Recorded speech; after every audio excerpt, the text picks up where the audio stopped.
अमीनुल हक की ज़ेर सदारत कौमी असम्बली की कायमा कमेटी बराए IT एंड टेलीकॉम के इजलास में पंचकोर में इंटरनेट सर्विस की बंदिश का मामला ज़ेर बहस आया। चेयरमैन कमेटी ने इन कैमरा इजलास बुलाने का इंदिया दे दिया।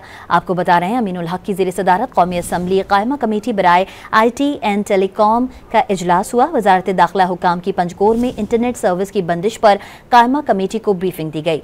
BLA के दहशतगर्द कोई और इंटरनेट इस्तेमाल कर रहे हैं। Committee member secretary IT and telecom बताएं कि दहशतगर्द क्या इस्तेमाल कर रहे हैं।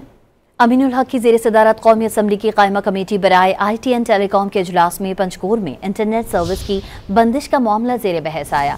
चेयरमैन कमेटी ने इन कैमरा इजलास बुलाने का इंदिया दे दिया। आपको बता रहे हैं, अमीनुल हक की ज़ेर सदारत कौमी असम्बली कायमा कमेटी बराए IT एंड टेलीकॉम का इजलास हुआ। वजारत दाखिला हुकाम की पंचकोर में इंटरनेट सर्विस की बंदिश पर कायमा कमेटी को ब्रीफिंग दी गई।